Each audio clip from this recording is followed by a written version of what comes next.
Hello friends, आज हम बात करेंगे इंपॉर्टेंट टॉपिक के बारे में। आज हम बात करेंगे इन्वेजिव कार्डियक टेस्ट और नॉन इन्वेजिव कार्डियक टेस्ट में क्या डिफरेंस होता है, कब हमें इन्वेजिव टेस्ट करने चाहिए, कब हमें नॉन इन्वेजिव टेस्ट करने चाहिए, इसमें बेसिकली डिफरेंस कहाँ आता है और कब प्रायोरिटी वाइज हमें शुरुआत में इन्वेजिव टेस्ट करने चाहिए, कब हमें नॉन इन्वेजिव टेस्ट को प्रेफर करना चाहिए, क्यों रूटीनली हम नॉन इन्वेजिव टेस्ट को प्रेफर करते हैं, इसमें इस कैटेगरी में क्या क्या चीज़ें आती हैं उसको डिस्कस करेंगे। बेसिकली एक डिफरेंशिएशन करने की कोशिश करेंगे कि इन्वेजिव और नॉन इन्वेजिव के बीच में डिफरेंस कहाँ है और क्यों है और क्या इनकी प्रेडिक्टिव एक्यूरेसी है। टॉपिक पर जाने से पहले जो लोग हमारे चैनल पर नए हैं उन्हें रिक्वेस्ट करेंगे कि चैनल को सब्सक्राइब करके हमें इंस्पायर और मोटिवेट करें। देखिए, इन्वेजिव और नॉन इन्वेजिव टेस्ट का बेसिक डिफरेंस एक ही है। इन्वेजिव मतलब जिस चीज़ में बॉडी को इन्वेड करो, इन्वेजन का मतलब अंदर घुसना। इन्वेजिव टेस्ट का मतलब जो टेस्ट के लिए आप कोई चीज़ या कैथेटर को हार्ट के पास या बॉडी के अंदर लेके जाते हो तो वो इन्वेजिव टेस्ट की कैटेगरी में आता है। नॉन इन्वेजिव टेस्ट का मतलब है जिसमें आप बॉडी को इन्वेड नहीं करते, यानी बाहर बाहर से जांच हो रही है लेकिन आपको बॉडी के अंदर कुछ लेके जाना या कैथेटर लेके जाना या कोई माइक्रोस्कोप या एंडोस्कोप वगैरह लेके जाने की ज़रूरत नहीं है, तो उसको नॉन इन्वेजिव टेस्ट बोलते हैं। आइडियली ज़्यादातर बीमारियों में क्योंकि इन्वेजिव टेस्ट में थोड़ा सा इनहेरेंट खतरा होता है, कोई भी चीज़ बॉडी के अंदर लेके जाओगे तो इन्फेक्शन का चांस, ब्लीडिंग का चांस, कोई चीज़ का डैमेज होने का चांस थोड़ा रहेगा, तो इसलिए ऑब्वियसली फर्स्ट टेस्ट या फर्स्ट इन्वेस्टिगेशन में हम नॉन इन्वेजिव टेस्ट को प्रेफर करेंगे। क्योंकि ऑब्वियसली आप किसी के यहाँ पे जाओगे, कोई भी बीमारी का जहाँ हमें डाउट है या थोड़ा सा सिम्टम ही है पेशेंट को, तो सबसे पहले हम इन्वेजिव टेस्ट के लिए नहीं भागेंगे क्योंकि उसमें रिस्क ज़्यादा होगा, उसमें खर्चा भी ज़्यादा होगा, एडमिशन वगैरह की ज़रूरत पड़ेगी। तो as a matter of fact कभी भी अगर कोई पेशेंट किसी भी बीमारी के लिए अगर आपके पास जाता है तो सबसे पहले आप नॉन इन्वेजिव टेस्ट को प्रेफर करते हो। नॉन इन्वेजिव टेस्ट में आते हैं टेस्ट जैसे कि ECG, echo, treadmill test, Holter, CT scan, MRI, ambulatory BP test, nuclear stress test. ये सारी चीज़ें जो है ये नॉन इन्वेजिव टेस्ट के कैटेगरी में आती है। कार्डियक कैथेटराइजेशन यानी एंजियोग्राफी वाले टेस्ट और कैथ स्टडी भी उसमें आता है।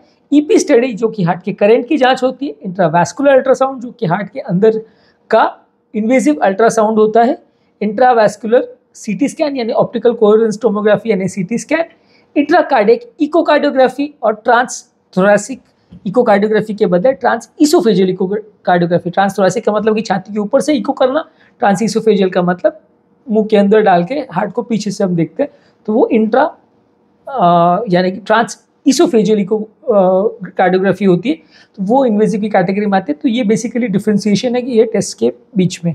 अब एक एक टेस्ट के बारे में शॉर्ट में बात करेंगे कि ये क्या है। ऑलरेडी ये ज़्यादातर टेस्ट को हमने डिटेल में अलग अलग वीडियोज़ में कवर किया है, तो आप चाहें तो डिटेल्स के लिए मेरे कार्डियक इन्वेस्टिगेशन का पूरा प्लेलिस्ट है, तो उसमें जाके देख सकते हैं। सबसे पहले नॉन इन्वेजिव टेस्ट की बात करेंगे। इसमें आता है ईसीजी। ये बेसिकली हार्ट के करंट कंडक्शन पैटर्न का मार्कर है। हार्ट के ऊपर इलेक्ट्रोड्स लगाए जाते हैं, छाती के ऊपर, और हाथों में इलेक्ट्रोड लगाए जाते हैं। इसके द्वारा हार्ट के अंदर जो करंट बहता है उसकी मैपिंग की जाती है और उसको स्टडी किया जाता है कि करंट में कोई प्रॉब्लम तो नहीं है। इसमें हमें ये सब पता चलेगा कि कोई हार्ट अटैक तो नहीं आया, कोई हार्ट का चेम्बर इनलार्ज तो नहीं हुआ है, हार्ट के करंट में कोई प्रॉब्लम तो नहीं है, हार्ट के रिदम्स में कोई प्रॉब्लम्स तो नहीं है, ये सब पता चलेगा। लेकिन ब्लॉकेजेस का उतना पता नहीं चलता। ब्लॉकेजेस का इसमें पता तब चलता है जब हार्ट अटैक आ चुका होता है, तो थोड़ा लेट पता चलता है। इकोकार्डियोग्राफी हार्ट के स्ट्रक्चरल एनालिसिस है, जो बेसिकली हार्ट में कोई वाल्व का प्रॉब्लम है, हार्ट की कोई पंपिंग का प्रॉब्लम है, हार्ट की कोई दीवार मोटी हो गई है, पतली हो गई, कोई चेम्बर एनलार्ज हो गया है, या हार्ट अटैक के रिलेटेड कोई डैमेज होगा तो पता चलेगा। ब्लॉकेज का पता इसमें भी नहीं चलता है, ब्लॉकेज नलियाँ नहीं दिखती उतनी अच्छे से, तो ब्लॉकेज का पता इसमें नहीं चलेगा।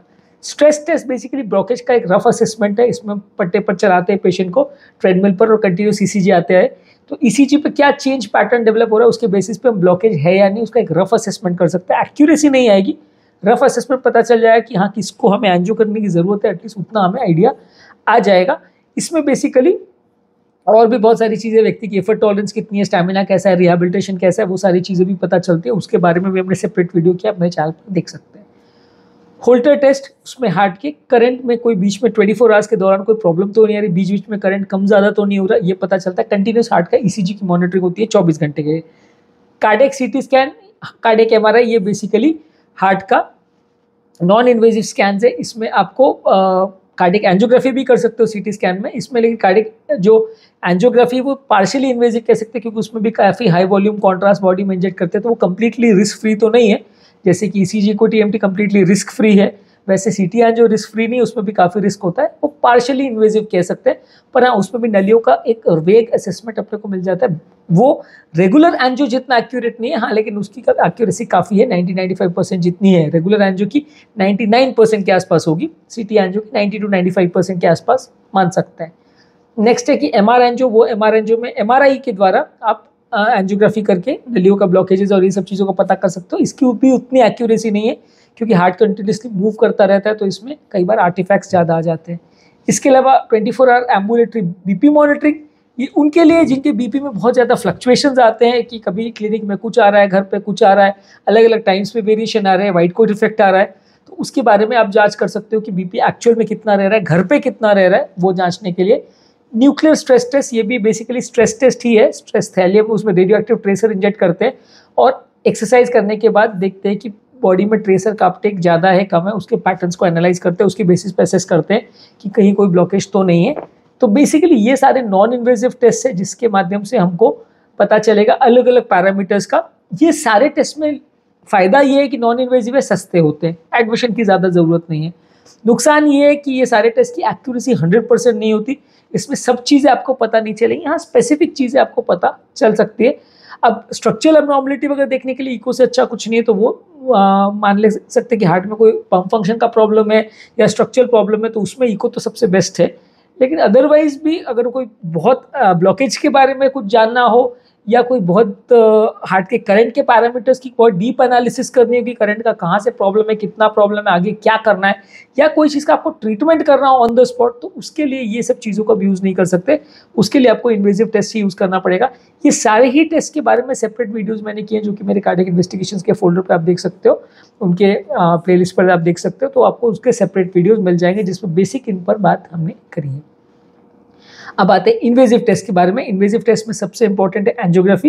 एंजियोग्राफी में बेसिकली एक कैथेटर हाथ या पाँव की नली के द्वारा हम हार्ट के पास ले जाते हैं, मशीन पर कॉन्ट्रास्ट इंजेक्ट करते हैं, तो मशीन पे फोटो आ जाती है, उसके माध्यम से हम बता सकते हैं कि कोई ब्लॉकेज है कि नहीं, कोई और नलियों में अबनॉर्मलिटी तो नहीं है। इसकी एक्यूरेसी काफ़ी ज़्यादा है, पर प्रॉब्लम यह है कि कैथेटर हार्ट के पास लेके जाना पड़ता है, पंचर करना पड़ता है, एडमिट करना पड़ता है, थोड़ा कॉस्टली भी है, तो इसलिए थोड़ा सा रेगुलर हर पेशेंट में इसको यूज़ नहीं करते। उसी तरह से ईपी स्टडी का भी यही है, हार्ट के करंट की मैपिंग करते हैं कि कहाँ पे करंट ज़्यादा है कम है, मतलब मान लीजिए कि अगर कोई करंट का अबनॉर्मलिटी है तो एग्जैक्टली कहाँ पे है, कितना है, क्या करना है, तो उसको मैपिंग कर सकते हैं और साथ ही साथ उसका ट्रीटमेंट भी कर सकते हैं। जैसे एंजियोग्राफी में है कि ब्लॉकेज है मिला तो साथ ही साथ स्टेंट डाल के हम उसको ट्रीटमेंट भी कर सकते हैं। वैसे ईपी स्टडी में है कि कोई प्रॉब्लम मिला तो हम उसको रेडियो फ्रीक्वेंसी एब्लेशन द्वारा उसको जला के नॉर्मलाइज भी कर सकते हैं। अलावा इंट्रावैस्कुलर अल्ट्रासाउंड, ये बेसिकली इन्वेजिव अल्ट्रासाउंड का प्रोब आता है जो कि हार्ट की नली में वायर्ड वाला है, हम इंजेक्ट करते हैं या उसमें डालते हैं और हार्ट की नली के अंदर का फोटो आ जाता है और उसके माध्यम से हम असेस कर सकते हैं कि कितना ब्लॉकेज है, कितना कैल्शियम है, स्टेंट बराबर डिप्लॉय हुआ कि नहीं, बहुत सारी चीज़ें पता चल सकती है। उसी तरह ऑप्टिकल कोहेरेंस टोमोग्राफी यानी ओसीटी, उसमें भी आपको ये पता चलेगा कि नली के अंदर प्रोब डाल के कि अंदर का सीटी स्कैन है लाइट वेव्स के द्वारा कि पिक्चर अंदर की आ जाती है कि कहाँ कितना कैल्शियम है, स्टेंट में कोई प्रॉब्लम तो नहीं है, स्टेंट फ्रैक्चर वगैरह तो नहीं हुआ, स्टेंट में रीब्लॉकेज हुआ तो क्यों हुआ, स्टेंट अंडर एक्सपैंडेड तो नहीं है, ओवर एक्सपैंडेड तो नहीं है, डिसेक्शन तो नहीं हुआ, ये सारी चीज़ें ज़्यादा एक्यूरेसी और ज़्यादा डिटेल में पता चल जाती है। एंजियोग्राफी के कंपेरिजन में भी ये ज़्यादा अच्छा एक्यूरेट डेटा देता है। उसी तरह इंट्राकार्डियक इकोकार्डियोग्राफी भी आता है, उसमें भी हार्ट के कैविटी या इंट्रावैस्कुलर अल्ट्रासाउंड में तो नली के अंदर हम वो प्रोब लेके जाते हैं। इंट्राकार्डियक वाले में हम कैथेटर वेन के द्वारा हार्ट के चेम्बर या हार्ट के कैविटी के अंदर लेके जाते हैं और हार्ट की कैविटी के अंदर डिवाइस वगैरह प्रॉपर हुआ है कि नहीं, या कोई ये भी इंट्रावैस्कुलर अल्ट्रासाउंड वाली मशीन से होता है जिसमें डिवाइसिंग प्रॉपर हुआ है कि नहीं, कोई होल वगैरह कुछ और तो नहीं है, कोई इंटरनल मैटर अगर हार्ट के अंदर कोई स्ट्रक्चरल एब्नॉर्मलिटी हो तो उसके बारे में पता कर सकते हैं। इसी तरह ट्रांस ईसोफेजियल इको है, उसमें मुंह के अंदर एक बड़ी इको की ट्यूब आती है, वो प्रोब हम मुंह के अंदर डालते हैं और पेट के द्वारा हम हार्ट को देखते हैं। बेसिकली जब छाती में बहुत ज़्यादा आर्टिफैक्ट्स आ रहे हैं और हार्ट को आगे से देखने में पूरा समझ में नहीं आ रहा है, कोई प्रॉब्लम रह रही है, तो पीछे की तरफ से हार्ट को एनालाइज करते हैं तो एक मल्टी डायमेंशनल हमें पिक्चर मिलता है। और इमेज को इंटरप्रिटेशन करने में खासकर अगर कोई होल को असेस करना है या हार्ट के पीछे के स्ट्रक्चर्स में कुछ प्रॉब्लम है उसको असेस करना है, तो उसमें ज़्यादा एक्यूरेसी इसमें मिलती है। इन सारे टॉपिक्स के बारे में भी हमने सेपरेट वीडियोस के सारे टॉपिक्स को हमने सेपरेटली अलग अलग टॉपिक्स में डिस्कस किया है, ये सारे भी आप मेरे कार्डियक इन्वेस्टिगेशन के प्लेलिस्ट में देख सकते हैं। बेसिकली इन्वेजिव टेस्ट का डिसएडवांटेज ये कि सारे है तो इन्वेजिव, बॉडी के अंदर लेके जाओगे तो इन्फेक्शन कॉम्प्लिकेशन का चांस होता है, रिस्क भी होता है अलग अलग तरह का। धबकारे का प्रॉब्लम वगैरह भी हो सकता है। सेकेंडली ये सारे टेस्ट कॉस्टली भी होते हैं, तो उसके लिए खर्चा भी ज़्यादा होता है, सब में हॉस्पिटल एडमिशन की ज़रूरत पड़ती है। पर हाँ, ये सारे टेस्ट की एक्यूरेसी कंपेरेटिवली जो रूटीन नॉन इन्वेजिव टेस्ट है उनके कंपैरिजन में ज़्यादा अच्छी होती है, ज़्यादा अच्छे रिजल्ट्स आते हैं। और कई चीज़ें जो हमें नॉन इन्वेजिव टेस्ट में नहीं पता चलती है वो एडिशनल इन्फॉर्मेशन इसमें मिलती है, जिसके माध्यम से हम ट्रीटमेंट को बेटर प्लान और स्ट्रैटेजाइज कर सकते हैं। और अभी ऑन द स्पॉट अगर ट्रीटमेंट की ज़रूरत है तो जो कैथेटर अंदर है उसी से डायरेक्टली दूसरा कैथेटर डाल के हम ट्रीटमेंट भी साथ ही साथ कर सकते हैं। तो आज के टॉपिक में हमने बात करी इन्वेजिव टेस्ट क्या होते हैं, नॉन इन्वेजिव टेस्ट क्या होते हैं, इसमें डिफरेंस क्या होता है और कौन कौन से टेस्ट इन्वेजिव और नॉन इन्वेजिव में इंक्लूडेड है, उस बारे में बात की। सारे टेस्ट को हमने डिटेल में डिस्कस नहीं किया क्योंकि इन सब पे ऑलरेडी हम डिटेल वीडियो कर चुके हैं काफ़ी सारे, तो आप चाहो तो वो मेरे चैनल पर देख सकते हो। एक एक को हम अलग डिस्कस करना चालू करेंगे तो सब पे पूरे वीडियोज़ बन सकते हैं, तो उनको बहुत डिटेल में नहीं लेकिन ब्रीफली उनको हमने आज डिस्कस करा। जो लोग हमारे चैनल पे नए हैं उन्हें रिक्वेस्ट करूँगा कि चैनल को सब्सक्राइब करें। जो लोग हमारे चैनल पे बहुत डिटेल वीडियोस नहीं देखना चाहते उनके लिए रेगुलर बेस पे हम यूट्यूब शॉर्ट्स अपलोड कर रहे हैं जिसमें सारे टॉपिक का ब्रीफ समरी हम आपको देते हैं, तो इसको आप देख सकते हैं, अपने सोशल मीडिया ग्रुप्स में फ्रेंड फैमिली और रिलेटिव्स के साथ शेयर कर सकते हैं। ये सारे ही टॉपिक जो है फेसबुक और इंस्टाग्राम पे भी रील्स के फॉर्म में अपलोड कर सकते हैं, तो वहाँ पे भी आप हमें फॉलो कर सकते हैं और इन्हें हेल्थ टिप्स के साथ की तरह अपनी फैमिली और फ्रेंड्स के साथ शेयर कर सकते हैं।